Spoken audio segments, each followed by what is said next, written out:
بسم اللہ والصلاۃ والسلام علی رسول اللہ وعلی آلہ وصحبہ ومن والہ۔ پیارے بھائیوں اور دینی بہنوں، السلام علیکم ورحمۃ اللہ وبرکاتہ۔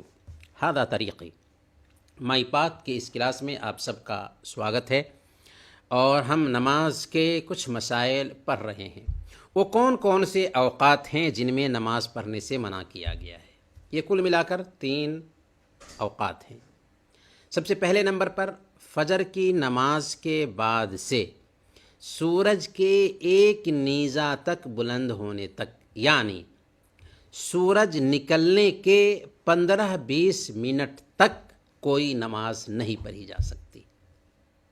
فجر کی نماز کے بعد سے سورج نکلنے کے 15-20 منٹ بعد تک کوئی نماز نہیں پڑھی جا سکتی۔ ہاں، اگر کوئی آدمی فجر کی 2 رکعت سنتیں فجر سے پہلے نہیں پڑھ سکا تھا تو فجر کے بعد بھی پڑھ سکتا ہے۔ دوسرے نمبر پر جب سورج دوپہر کے وقت بالکل سر کے سامنے ہو، یہاں تک کہ سورج ڈھل جائے، تو اس وقت بھی کوئی نماز نہیں پڑھی جا سکتی، کیونکہ ظہر کی اذان سورج ڈھلنے کے بعد ہی ہوتی ہے۔ جب بالکل سر کے سامنے ہو تو اس وقت کوئی نماز نہیں پڑھی جا سکتی۔ تیسرا وقت عصر کے بعد سے سورج ڈوبنے تک کوئی نماز نہیں پڑھی جائے گی۔ ہاں، اگر عصر کے بعد مسجد میں جاتے ہیں اور بیٹھنا چاہتے ہیں تو بیٹھنے سے پہلے 2 رکعت پڑھ لیں گے، کیونکہ یہ سببی نماز ہے، سبب سے یہ نماز پڑھی جا رہی ہے، جس کو ہم تحیۃ المسجد کہتے ہیں۔ اسی طریقے سے اگر آپ طواف کر رہے تھے، طواف ختم کیا اور عصر کے بعد کا وقت ہے تو 2 رکعت پڑھی جا سکتی ہے، کیونکہ یہ سببی نماز ہے۔ تو عصر کے بعد سے سورج ڈوبنے تک کوئی نماز نہیں۔ ہاں، سخت وقت کیا ہے؟ جب کہ سورج نکل رہا ہو، جب کہ سورج بالکل سر کے سامنے میں ہو، اور جب سورج ڈوب رہا ہو، تو ایسے وقت میں بالکل ہی نماز پڑھنے سے رک جانا چاہیے۔ مریض کی نماز، اللہ تعالیٰ نے فرمایا سورہ الحج آیت نمبر 76، وما جعل علیکم فی الدین من حرج، اللہ تعالیٰ نے دین کے معاملے میں کسی طرح کی تنگی نہیں رکھی۔ اور اللہ تعالیٰ فرماتا ہے سورہ البقرہ آیت نمبر 268، لا یکلف اللہ نفسا الا وسعہا، اللہ تعالیٰ کسی بھی جان کو اس کی طاقت سے زیادہ مکلف نہیں کرتا، ذمہ داری کا بوجھ اس پر نہیں ڈالتا۔ گویا کہ اسلام آسان دین ہے، اور جب ایک انسان کے ساتھ پریشانی آ جاتی ہے تو اسلام وہاں پر انسان کے ساتھ آسانی پیدا کرتا ہے۔ چنانچہ مریض کی نماز کا بھی اسلام نے حل پیش کیا کہ اگر ایک انسان بیمار ہے، نماز معاف نہیں ہے، لیکن نماز ادا کرنے کی کوشش کرنی ہے اپنی طاقت کے مطابق۔ صحیح بخاری کی روایت ہے، حضرت عمران بن حسین رضی اللہ تعالیٰ عنہ بیان کرتے ہیں کہ مجھے بواسیر کی بیماری تھی۔ میں نے اللہ کے نبی صلی اللہ علیہ وسلم سے نماز کے بارے میں پوچھا کہ نماز کا کیا طریقہ ہوگا، تو آپ نے فرمایا صلی قائما فإن لم تستطع فقاعدا فإن لم تستطع فعلى جنب، کہ دیکھو کھڑے ہو کر نماز پڑھو، اگر کھڑے ہو کر نماز پڑھنے کی طاقت نہ ہو تو بیٹھ کر نماز پڑھو، اگر بیٹھ کر نماز پڑھنے کی طاقت نہ ہو تو پہلو کے بل لیٹ کر نماز پڑھو، لیکن نماز بہرحال پڑھنی ہے، نماز معاف نہیں۔ چھوٹ اس بات میں ہے کہ اگر کھڑے ہو کر نماز نہیں پڑھ سکتے تو بیٹھ کر پڑھیں، بیٹھ کر نہیں پڑھ سکتے تو لیٹ کر پڑھیں، نماز بہرحال پڑھنی ہے۔ اگر بیماری کی سختی کی وجہ سے، شدت کی وجہ سے وقت پر نماز پڑھنے کی طاقت نہ ہو تو اس بات کی گنجائش پائی جاتی ہے کہ 2 نمازوں کو اکٹھا کر لیں، جیسے ظہر اور عصر کو ایک ساتھ اور مغرب اور عشاء کو ایک ساتھ پڑھنے کی گنجائش ہے، لیکن فجر کی نماز اپنے وقت پر ہی پڑھنی ہوگی۔ وہ لوگ جن پر نماز فرض نہیں، یعنی وہ کون کون لوگ ہیں جن پر نماز فرض نہیں ہے، تو یہ بنیادی طور پر 3 طرح کے لوگ ہیں۔ پہلے نمبر پر ماہواری والی عورتیں، یعنی ایسی عورتیں جن کو منتھلی پیریڈ آ رہا ہو تو اس میں اسلام نے عورت سے نماز پڑھنا معاف کیا ہے، لیکن روزے رکھنا ضروری ہے اگر چھوٹتے ہیں تو۔ دوسرے نمبر پر زچگی والی عورتیں، یعنی وہ عورتیں جنہیں بچہ جنم دینے کے بعد خون آ رہا ہو، تو حید والی عورتیں اور نفاس والی عورتیں، یہ دو عورتیں نماز نہیں پڑھیں گی، نماز فرض نہیں ہے ان پہ اس حالت میں۔ تیسری شکل، ایسا آدمی جو پاگل ہو یا ایسی عورت جو پاگل ہو، تو پاگل کے اوپر بھی نماز فرض نہیں ہے۔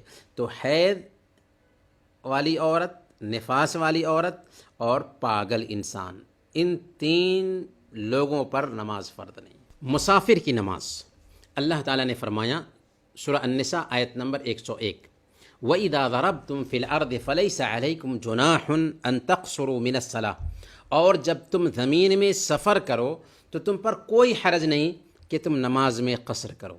تو اس آیت سے اس بات کی چھوٹ ملتی ہے کہ ایک بندہ اگر سفر کرتا ہے تو اپنی نمازوں میں قصر کر سکتا ہے۔ قصر کرنا اور جمع کرنا، کیا ہے قصر کرنا اور جمع کرنا؟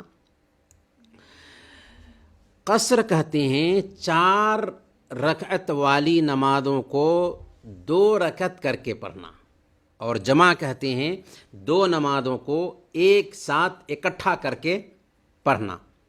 سفر کی حالت میں مسافر کو قصر کرنے کی بھی چھوٹ ہے اور جمع کرنے کی بھی چھوٹ ہے۔ فجر اور مغرب کی نماز میں قصر نہیں ہے۔ فجر کی نماز 2 رکعت ہی پڑھی جائے گی اور مغرب کی نماز 3 رکعت ہی پڑھی جائے گی۔ قصر کن نمازوں میں ہے؟ ظہر کی نماز میں، عصر کی نماز میں اور عشاء کی نماز میں، یعنی 4 رکعت والی نمازیں قصر کر کے 2 رکعت پڑھی جائیں گی، یہ سفر کی حالت میں چھوٹ ہے۔ اور ظہر کو عصر میں جمع کر کے پڑھ سکتے ہیں۔ اگر ظہر کے وقت میں عصر کی نماز جمع کر رہے ہیں تو اسے جمع تقدیم کہا جائے گا، اور اگر عصر کے وقت میں ظہر کی نماز پڑھ رہے ہیں تو اس کی بھی گنجائش ہے، البتہ اس کو جمع تاخیر کہا جائے گا، اور دونوں صورتیں جائز ہیں۔ اسی طرح مغرب کے ساتھ عشاء کی نماز کو یا عشاء کے ساتھ مغرب کی نماز کو اکٹھا کیا جا سکتا ہے۔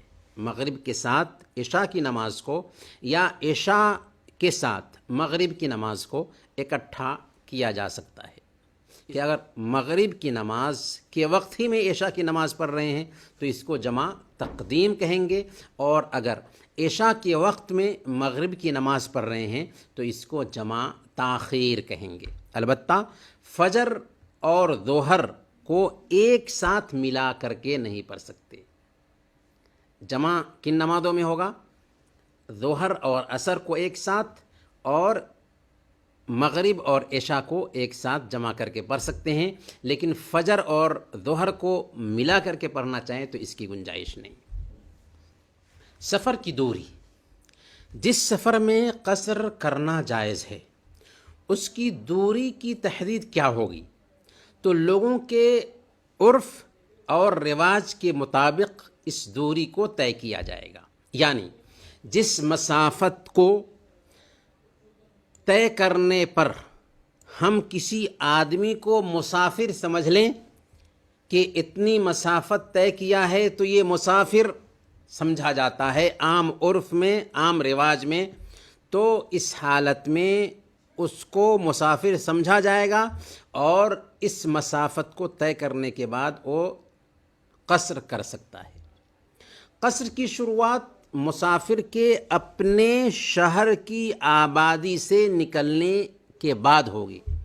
گھر سے ہی قصر کر کے اگر نکلنا چاہے، اگرچہ ارادہ ہو سفر کرنے کا، وہ قصر نہیں کر سکتا۔ جب اپنے شہر کی آبادی سے نکل جائے تو اس کے بعد نمازیں قصر کر کے وہ پڑھ سکتا ہے۔ سفر کی مدت، اگر ایک آدمی سفر کے بیچ کہیں پہنچ جاتا ہے اور اگر وہ 4 دن یا اس سے کم رہنے کا ارادہ رکھتا ہے، 4 دن یا اس سے کم وہاں ٹھہرنے کا ارادہ رکھتا ہے تو وہ مسافر سمجھا جائے گا، اور اس کے لیے قصر کرنا اور 2 نمازوں کو جمع کرنا جائز ہوگا۔ لیکن اگر کوئی آدمی 4 دن سے زیادہ رہنے کا ارادہ رکھتا ہے، یعنی کہیں پر اس کا ارادہ ہو گیا کہ 4 دن سے زیادہ رہے گا، تو ایسے آدمی کے لیے قصر کرنا جائز نہیں ہوگا، اور نہ ہی 2 نمازوں کو اکٹھا کر کے پڑھنا جائز ہوگا۔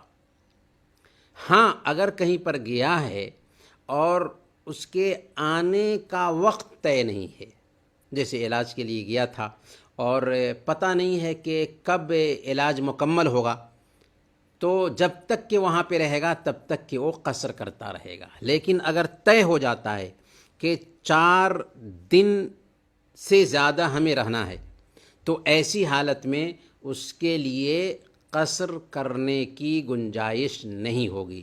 4 دن یا اس سے کم اگر رہنے کا ارادہ ہے تبھی وہ قصر کر سکتا ہے اور اپنی نمازوں کو جمع بھی کر سکتا ہے۔ سفر کے دوران کیا جائز ہے؟ سفر کے دوران سنت مؤکدہ چھوڑنا جائز ہے، یعنی سنت مؤکدہ 12 رکعتیں ہیں، اگر سفر میں ہم جاتے ہیں تو انہیں پڑھنے کی مانگ نہیں ہے، ہم سے چھوٹ ہے، انہیں نہ پڑھنا ہی بہتر ہے، کیونکہ سفر میں چھوٹ سے فائدہ اٹھانا بہتر ہوتا ہے۔ ہاں، صرف فجر کی 2 رکعت سنتیں یہ بڑی اہمیت رکھتی ہیں۔ اللہ کے نبی صلی اللہ علیہ وسلم نے بیان فرمایا، رکعتا الفجر خیر من الدنیا وما فیہا، کہ فجر کی 2 رکعتیں دنیا وما فیہا سے بہتر ہیں، اس لیے فجر کی 2 رکعتوں کی ادائیگی کر لینی چاہیے۔ اسی طرح وطر کی بھی ادائیگی کر لینی چاہیے اگرچہ ہم سفر کی حالت میں ہوں، کیونکہ اللہ کے نبی صلی اللہ علیہ وسلم فجر کی 2 رکعتیں اور وطر کی نماز سفر میں بھی پڑھتے تھے۔ دوسرے نمبر پر نماز جمعہ کی بھی چھوٹ ہے، لیکن اگر جمعہ کی نماز ہم سفر کی وجہ سے چھوڑ دے رہے ہیں، چھوٹ ہے ہمارے لیے، تو اس کی جگہ پر ظہر کی نماز پڑھنی ہی ہوگی۔ تیسرے نمبر پر روزہ دار کے لیے روزہ نہ رکھنے کی بھی چھوٹ ہے، سفر کی حالت میں ہے اور سفر کی حالت میں پریشانی ہوتی ہے، اسی لیے اسلام نے چھوٹ دیا کہ ہم روزہ نہ رکھیں، لیکن ان چھوٹے ہوئے روزوں کی بعد میں قضا ضروری ہے، ان چھوٹے ہوئے روزوں کو بعد میں ادا کرنا ضروری ہے۔ انہی کچھ باتوں کے ساتھ ہم آج کا یہ درس ختم کرتے ہیں۔ وصلی اللہ علی نبینا محمد وعلی آلہ وصحبہ اجمعین۔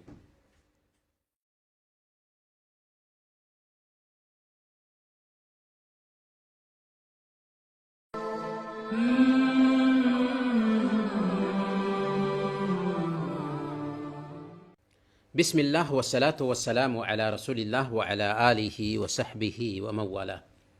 پیارے بھائیوں اور دینی بہنوں، السلام علیکم ورحمۃ اللہ وبرکاتہ۔ ھذا طریقی مائی پاتھ کے اس کلاس میں آپ سب کا سواگت ہے، اور ہم نماز کے کچھ مسائل پڑھ رہے ہیں۔ وہ کون کون سے اوقات ہیں جن میں نماز پڑھنے سے منع کیا گیا ہے؟ یہ کل ملا کر 3 اوقات ہیں۔ سب سے پہلے نمبر پر فجر کی نماز کے بعد سے سورج کے ایک نیزہ تک بلند ہونے تک، یعنی سورج نکلنے کے 15-20 منٹ تک کوئی نماز نہیں پڑھی جا سکتی۔ فجر کی نماز کے بعد سے سورج نکلنے کے 15-20 منٹ بعد تک کوئی نماز نہیں پڑھی جا سکتی۔ ہاں، اگر کوئی آدمی فجر کی 2 رکعت سنتیں فجر سے پہلے نہیں پڑھ سکا تھا تو فجر کے بعد بھی پڑھ سکتا ہے۔ دوسرے نمبر پر جب سورج دوپہر کے وقت بالکل سر کے سامنے ہو، یہاں تک کہ سورج ڈھل جائے، تو اس وقت بھی کوئی نماز نہیں پڑھی جا سکتی، کیونکہ ظہر کی اذان سورج ڈھلنے کے بعد ہی ہوتی ہے۔ جب بالکل سر کے سامنے ہو تو اس وقت کوئی نماز نہیں پڑھی جا سکتی۔ تیسرا وقت عصر کے بعد سے سورج ڈوبنے تک کوئی نماز نہیں پڑھی جائے گی۔ ہاں، اگر عصر کے بعد مسجد میں جاتے ہیں اور بیٹھنا چاہتے ہیں تو بیٹھنے سے پہلے 2 رکعت پڑھ لیں گے، کیونکہ یہ سببی نماز ہے، سبب سے یہ نماز پڑھی جا رہی ہے، جس کو ہم تحیۃ المسجد کہتے ہیں۔ اسی طریقے سے اگر آپ طواف کر رہے تھے، طواف ختم کیا اور عصر کے بعد کا وقت ہے تو 2 رکعت پڑھی جا سکتی ہے، کیونکہ یہ سببی نماز ہے۔ تو عصر کے بعد سے سورج ڈوبنے تک کوئی نماز نہیں۔ ہاں، سخت وقت کیا ہے؟ جب کہ سورج نکل رہا ہو، جب کہ سورج بالکل سر کے سامنے میں ہو، اور جب سورج ڈوب رہا ہو، تو ایسے وقت میں بالکل ہی نماز پڑھنے سے رک جانا چاہیے۔ مریض کی نماز، اللہ تعالیٰ نے فرمایا سورہ الحج آیت نمبر 76، وما جعل علیکم فی الدین من حرج، اللہ تعالیٰ نے دین کے معاملے میں کسی طرح کی تنگی نہیں رکھی۔ اور اللہ تعالیٰ فرماتا ہے سورہ البقرہ آیت نمبر 268، لا یکلف اللہ نفسا الا وسعها، اللہ تعالیٰ کسی بھی جان کو اس کی طاقت سے زیادہ مکلف نہیں کرتا، ذمہ داری کا بوجھ اس پر نہیں ڈالتا۔ گویا کہ اسلام آسان دین ہے، اور جب ایک انسان کے ساتھ پریشانی آ جاتی ہے تو اسلام وہاں پر انسان کے ساتھ آسانی پیدا کرتا ہے۔ چنانچہ مریض کی نماز کا بھی اسلام نے حل پیش کیا کہ اگر ایک انسان بیمار ہے، نماز معاف نہیں ہے، لیکن نماز ادا کرنے کی کوشش کرنی ہے اپنی طاقت کے مطابق۔ صحیح بخاری کی روایت ہے، حضرت عمران بن حسین رضی اللہ تعالیٰ عنہ بیان کرتے ہیں کہ مجھے بواسیر کی بیماری تھی، میں نے اللہ کے نبی صلی اللہ علیہ وسلم سے نماز کے بارے میں پوچھا کہ نماز کا کیا طریقہ ہوگا، تو آپ نے فرمایا صلی قائما فإن لم تستطع فقاعدا فإن لم تستطع فعلى جنب، کہ دیکھو کھڑے ہو کر نماز پڑھو، اگر کھڑے ہو کر نماز پڑھنے کی طاقت نہ ہو تو بیٹھ کر نماز پڑھو، اگر بیٹھ کر نماز پڑھنے کی طاقت نہ ہو تو پہلو کے بل لیٹ کر نماز پڑھو، لیکن نماز بہرحال پڑھنی ہے، نماز معاف نہیں۔ چھوٹ اس بات میں ہے کہ اگر کھڑے ہو کر نماز نہیں پڑھ سکتے تو بیٹھ کر پڑھیں، بیٹھ کر نہیں پڑھ سکتے تو لیٹ کر پڑھیں، نماز بہرحال پڑھنی ہے۔ اگر بیماری کی سختی کی وجہ سے، شدت کی وجہ سے وقت پر نماز پڑھنے کی طاقت نہ ہو تو اس بات کی گنجائش پائی جاتی ہے کہ 2 نمازوں کو اکٹھا کر لیں، جیسے ظہر اور عصر کو ایک ساتھ اور مغرب اور عشاء کو ایک ساتھ پڑھنے کی گنجائش ہے، لیکن فجر کی نماز اپنے وقت پر ہی پڑھنی ہوگی۔ وہ لوگ جن پر نماز فرض نہیں، یعنی وہ کون کون لوگ ہیں جن پر نماز فرض نہیں ہے، تو یہ بنیادی طور پر 3 طرح کے لوگ ہیں۔ پہلے نمبر پر ماہواری والی عورتیں، یعنی ایسی عورتیں جن کو منتھلی پیریڈ آ رہا ہو تو اس میں اسلام نے عورت سے نماز پڑھنا معاف کیا ہے، لیکن روزے رکھنا ضروری ہے اگر چھوٹتے ہیں تو۔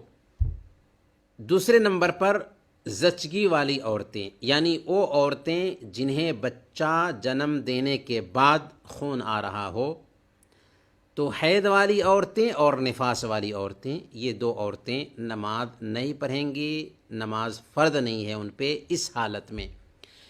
تیسری شکل ایسا آدمی جو پاگل ہو، یا ایسی عورت جو پاگل ہو، تو پاگل کے اوپر بھی نماز فرض نہیں ہے۔ تو حید والی عورت، نفاس والی عورت اور پاگل انسان، ان 3 لوگوں پر نماز فرض نہیں۔ مسافر کی نماز، اللہ تعالیٰ نے فرمایا سورہ النساء آیت نمبر 101، وَإِذَا ضَرَبْتُمْ فِي الْأَرْضِ فَلَيْسَ عَلَيْكُمْ جُنَاحٌ أَن تَقْصُرُوا مِنَ الصَّلَاةِ، اور جب تم زمین میں سفر کرو تو تم پر کوئی حرج نہیں کہ تم نماز میں قصر کرو۔ تو اس آیت سے اس بات کی چھوٹ ملتی ہے کہ ایک بندہ اگر سفر کرتا ہے تو اپنی نمازوں میں قصر کر سکتا ہے۔ قصر کرنا اور جمع کرنا، کیا ہے قصر کرنا اور جمع کرنا؟ قصر کہتے ہیں 4 رکعت والی نمازوں کو 2 رکعت کر کے پڑھنا، اور جمع کہتے ہیں دو نمازوں کو ایک ساتھ اکٹھا کر کے پڑھنا۔ سفر کی حالت میں مسافر کو قصر کرنے کی بھی چھوٹ ہے اور جمع کرنے کی بھی چھوٹ ہے۔ فجر اور مغرب کی نماز میں قصر نہیں ہے۔ فجر کی نماز 2 رکعت ہی پڑھی جائے گی اور مغرب کی نماز 3 رکعت ہی پڑھی جائے گی۔ قصر کن نمازوں میں ہے؟ ظہر کی نماز میں، عصر کی نماز میں اور عشاء کی نماز میں، یعنی 4 رکعت والی نمازیں قصر کر کے 2 رکعت پڑھی جائیں گی۔ یہ سفر کی حالت میں چھوٹ ہے۔ اور ظہر کو عصر میں جمع کر کے پڑھ سکتے ہیں۔ اگر ظہر کے وقت میں عصر کی نماز جمع کر رہے ہیں تو اسے جمع تقدیم کہا جائے گا، اور اگر عصر کے وقت میں ظہر کی نماز پڑھ رہے ہیں تو اس کی بھی گنجائش ہے، البتہ اس کو جمع تاخیر کہا جائے گا، اور دونوں صورتیں جائز ہیں۔ اسی طرح مغرب کے ساتھ عشاء کی نماز کو یا عشاء کے ساتھ مغرب کی نماز کو اکٹھا کیا جا سکتا ہے۔ مغرب کے ساتھ عشاء کی نماز کو یا عشاء کے ساتھ مغرب کی نماز کو اکٹھا کیا جا سکتا ہے کہ اگر مغرب کی نماز کے وقت ہی میں عشاء کی نماز پڑھ رہے ہیں تو اس کو جمع تقدیم کہیں گے، اور اگر عشاء کے وقت میں مغرب کی نماز پڑھ رہے ہیں تو اس کو جمع تاخیر کہیں گے۔ البتہ فجر اور ظہر کو ایک ساتھ ملا کر کے نہیں پڑھ سکتے۔ جمع کن نمازوں میں ہوگا؟ ظہر اور عصر کو ایک ساتھ، اور مغرب اور عشاء کو ایک ساتھ جمع کر کے پڑھ سکتے ہیں، لیکن فجر اور ظہر کو ملا کر کے پڑھنا چاہیں تو اس کی گنجائش نہیں۔ سفر کی دوری، جس سفر میں قصر کرنا جائز ہے اس کی دوری کی تحدید کیا ہوگی؟ تو لوگوں کے عرف اور رواج کے مطابق اس دوری کو طے کیا جائے گا، یعنی جس مسافت کو طے کرنے پر ہم کسی آدمی کو مسافر سمجھ لیں کہ اتنی مسافت طے کیا ہے تو یہ مسافر سمجھا جاتا ہے عام عرف میں، عام رواج میں، تو اس حالت میں اس کو مسافر سمجھا جائے گا، اور اس مسافت کو طے کرنے کے بعد وہ قصر کر سکتا ہے۔ قصر کی شروعات مسافر کے اپنے شہر کی آبادی سے نکلنے کے بعد ہوگی۔ گھر سے ہی قصر کر کے اگر نکلنا چاہے، اگرچہ ارادہ ہو سفر کرنے کا، وہ قصر نہیں کر سکتا۔ جب اپنے شہر کی آبادی سے نکل جائے تو اس کے بعد نمازیں قصر کر کے وہ پڑھ سکتا ہے۔ سفر کی مدت، اگر ایک آدمی سفر کے بیچ کہیں پہنچ جاتا ہے اور اگر وہ 4 دن یا اس سے کم رہنے کا ارادہ رکھتا ہے، 4 دن یا اس سے کم وہاں ٹھہرنے کا ارادہ رکھتا ہے تو وہ مسافر سمجھا جائے گا، اور اس کے لیے قصر کرنا اور 2 نمازوں کو جمع کرنا جائز ہوگا۔ لیکن اگر کوئی آدمی 4 دن سے زیادہ رہنے کا ارادہ رکھتا ہے، یعنی کہیں پر اس کا ارادہ ہو گیا کہ 4 دن سے زیادہ رہے گا، تو ایسے آدمی کے لیے قصر کرنا جائز نہیں ہوگا، اور نہ ہی 2 نمازوں کو اکٹھا کر کے پڑھنا جائز ہوگا۔ ہاں، اگر کہیں پر گیا ہے اور اس کے آنے کا وقت طے نہیں ہے، جیسے علاج کے لیے گیا تھا اور پتہ نہیں ہے کہ کب علاج مکمل ہوگا، تو جب تک کہ وہاں پہ رہے گا تب تک کہ وہ قصر کرتا رہے گا۔ لیکن اگر طے ہو جاتا ہے کہ 4 دن سے زیادہ ہمیں رہنا ہے تو ایسی حالت میں اس کے لیے قصر کرنے کی گنجائش نہیں ہوگی۔ 4 دن یا اس سے کم اگر رہنے کا ارادہ ہے تبھی وہ قصر کر سکتا ہے اور اپنی نمازوں کو جمع بھی کر سکتا ہے۔ سفر کے دوران کیا جائز ہے؟ سفر کے دوران سنت مؤکدہ چھوڑنا جائز ہے، یعنی سنت مؤکدہ 12 رکعتیں ہیں، اگر سفر میں ہم جاتے ہیں تو انہیں پڑھنے کی مانگ نہیں ہے، ہم سے چھوٹ ہے، انہیں نہ پڑھنا ہی بہتر ہے، کیونکہ سفر میں چھوٹ سے فائدہ اٹھانا بہتر ہوتا ہے۔ ہاں، صرف فجر کی 2 رکعت سنتیں یہ بڑی اہمیت رکھتی ہیں۔ اللہ کے نبی صلی اللہ علیہ وسلم نے بیان فرمایا، رکعتا الفجر خیر من الدنیا وما فیہا، کہ فجر کی 2 رکعتیں دنیا وما فیہا سے بہتر ہیں، اس لیے فجر کی 2 رکعتوں کی ادائیگی کر لینی چاہیے۔ اسی طرح وطر کی بھی ادائیگی کر لینی چاہیے، اگرچہ ہم سفر کی حالت میں ہوں، کیونکہ اللہ کے نبی صلی اللہ علیہ وسلم فجر کی 2 رکعتیں اور وطر کی نماز سفر میں بھی پڑھتے تھے۔ دوسرے نمبر پر نماز جمعہ کی بھی چھوٹ ہے، لیکن اگر جمعہ کی نماز ہم سفر کی وجہ سے چھوڑ دے رہے ہیں، چھوٹ ہے ہمارے لیے، تو اس کی جگہ پر ظہر کی نماز پڑھنی ہی ہوگی۔ تیسرے نمبر پر روزہ دار کے لیے روزہ نہ رکھنے کی بھی چھوٹ ہے، سفر کی حالت میں ہے اور سفر کی حالت میں پریشانی ہوتی ہے، اسی لیے اسلام نے چھوٹ دیا کہ ہم روزہ نہ رکھیں، لیکن ان چھوٹے ہوئے روزوں کی بعد میں قضا ضروری ہے، ان چھوٹے ہوئے روزوں کو بعد میں ادا کرنا ضروری ہے۔ انہی کچھ باتوں کے ساتھ ہم آج کا یہ درس ختم کرتے ہیں۔ وصلی اللہ علی نبینا محمد وعلی آلہ وصحبہ اجمعین۔